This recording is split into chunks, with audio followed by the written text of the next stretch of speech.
Bismillahirrahmanirrahim. Assalamualaikum warahmatullahi wabarakatuh. Kembali lagi bersama saya Fatul Gaurib dari kelas TI 4B dengan NIM A2.1900066. Di sini saya akan mengenalkan tentang IoT atau Internet of Things dan konsep pada IoT. Nah, pertama-tama Internet of Things itu apa?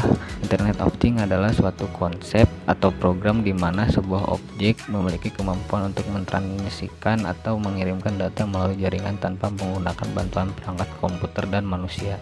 Internet of Things atau sering disebut dengan IoT saat ini mengalami banyak perkembangan. Perkembangan IoT dapat dilihat mulai dari tingkat konvergensi, teknologi nirkabel, microelectromechanical atau MEMS, internet, dan QR atau quick responses code. IoT juga sering diidentifikasikan dengan RFID atau radio frequency identification sebagai metode komunikasi. Nah, selanjutnya unsur-unsur pada Internet of Things, yaitu yang pertama-tama adalah Artificial Intelligence. Artificial Intelligence atau AI atau dalam bahasa Indonesia berarti kecerdasan buatan, merupakan sebuah penemuan yang dapat memberikan kemampuan bagi setiap teknologi atau mesin untuk berpikir menjadi pintar atau smart. Jadi AI di sini dilakukan dengan pengumpulan berbagai data, pemasangan jaringan, dan pengembangan algoritma dari kecerdasan buatan. Yang kedua yaitu konektivitas.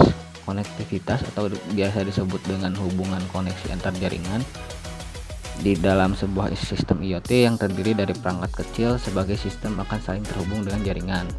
Lalu yang ketiga adalah perangkat ukuran kecil. Di dalam perkembangan teknologi masa kini, semakin kecil sebuah perangkat maka akan menghasilkan biaya yang lebih sedikit, namun efektivitas dan skalabilitas menjadi tinggi, sehingga di masa yang akan datang manusia dapat lebih mudah menggunakan perangkat teknologi berbasis IoT dengan nyaman, tepat, dan efisien. Yang keempat adalah sensor, merupakan unsur yang menjadi pembeda dari IoT dengan mesin canggih yang lain. Dengan adanya sensor, mampu untuk mendefinisikan sebuah instrumen yang mana dapat mengubah IoT dari jaringan standar yang cenderung pasif menjadi sistem aktif yang terintegrasi dengan dunia nyata. Yang kelima adalah keterlibatan aktif. Banyak mesin modern yang masih menggunakan keterlibatan atau engagement secara pasif. Namun, yang menjadi pembeda dari mesin yang lain, IoT telah menerapkan metode paradigma aktif dalam berbagai konten, produk, serta layanan yang tersedia. Nah, selanjutnya cara kerja IoT itu bagaimana? Cara kerja Internet of Things adalah memanfaatkan sebuah argumentasi dari algoritma bahasa pemrograman yang telah tersusun, di mana setiap argumen yang berbentuk akan menghasilkan sebuah interaksi yang akan membantu perangkat keras atau mesin dalam melakukan fungsi atau kerja, sehingga mesin tersebut tidak memerlukan bantuan dari manusia lagi dan dapat dikendalikan secara otomatis.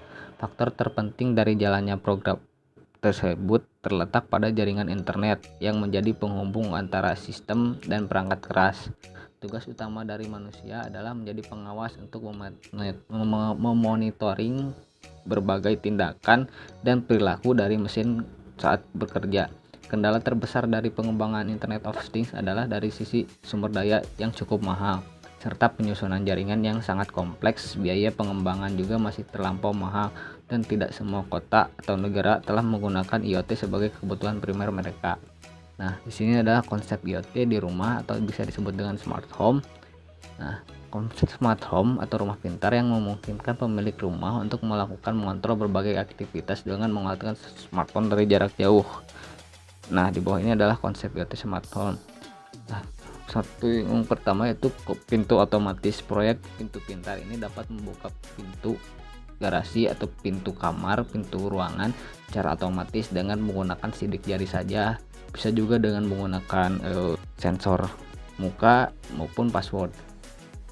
Nah, lalu kulkas pintar. Pada kulkas pintar ini kita bisa melihat persediaan kita yang ada di dalam kulkas, maupun kita bisa mengatur suhu yang ada di dalam kulkas hanya dengan melalui smartphone dengan bantuan sensor. Lalu lampu pintar. Pada lampu pintar ini kita bisa menghidupkan lampu secara otomatis ataupun mengatur warna kecerahan lampu, mengganti warna lampu kita melalui smartphone. Di sini melalui smartphone dengan bantuan jaringan atau konektivitas. Cukup sekian dari saya. Wassalamualaikum warahmatullahi wabarakatuh.